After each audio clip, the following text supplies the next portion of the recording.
দর্শক, রাজধানীর এভারকেয়ার হাসপাতালের সামনে রয়েছেন সহকর্মী এইচ হিমেল। সরাসরি যোগ দিচ্ছেন তিনি।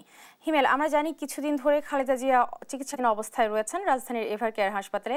তার লন্ডনে যাওয়ার কথা থাকলেও আপাতত তিনি যাচ্ছেন না। তো আপনি জানাবেন যে খালেদা জিয়ার শারীরিক অবস্থা নিয়ে নতুন কি তথ্য আপনার কাছে আছে? আপনি জানেন বেগম জিয়া আজ 16 দিনের মতো উনি এভারকেয়ার হাসপাতালে ভর্তি রয়েছেন এবং দেশি বিদেশি চিকিৎসকের দ্বারা নিবিড় পর্যবেক্ষণে রয়েছেন।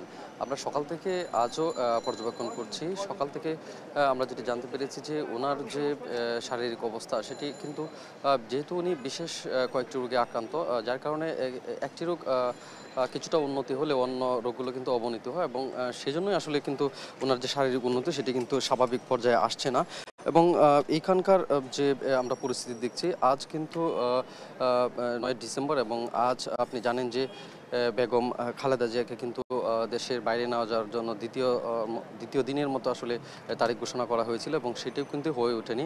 আজ সকাল 8টায় আন্তর্জাতিক বিমানবন্দর শাহজালাল যে বিমানবন্দর রয়েছে সেখানে কিন্তু জার্মানি কর্তৃক যে এয়ার অ্যাম্বুলেন্স আসার কথা সেটি কিন্তু কথা থাকলেও সেটি কিন্তু বাতিল করা হয়েছে এবং দ্বিতীয়বারের মতো কিন্তু ওনার বিদেশ যাত্রা চিকিৎসা সংক্রান্ত যে বিদেশ যাত্রা রয়েছে সেটি কিন্তু স্থগিত করা হলো।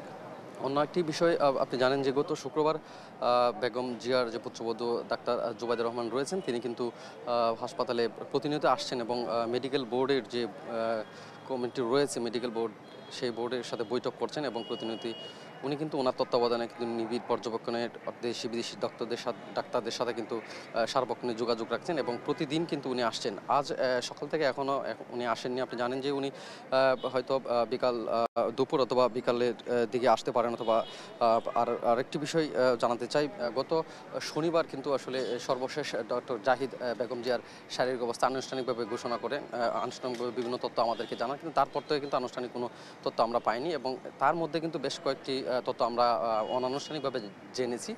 ওনার যে সিটি স্ক্যান রয়েছে সেইটি স্বাভাবিক রয়েছে এবং অন্যান্য যে পরীক্ষা নিরীক্ষা রয়েছে সেটি কিন্তু স্বাভাবিক রয়েছে।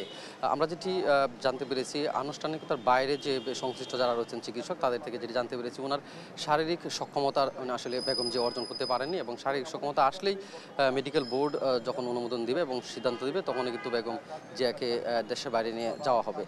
রাজধানী এবারকার হাসপাতালের সকাল থেকে এখন পর্যন্ত কিন্তু আনুষ্ঠানিকভাবে কোনো ব্রিফিং হয়নি। হয়তো দুপুরে বা সন্ধ্যা বা রাতে যদি ব্রিফিং হয় তাহলে বেগম জিয়ার যে শারীরিক অসুস্থতার বিষয়টি রয়েছে সেটি নতুন তথ্য আসলে কিন্তু আমরা জানাতে পারবো। রাজধানী এবারকার হাসপাতালে বেগম জিয়ার যে অসুস্থ অবস্থায় রয়েছেন সেই অবস্থার সার্বিক যে তথ্য সেই তথ্য আমার কাছে এই ছিল সার্বিক তথ্য।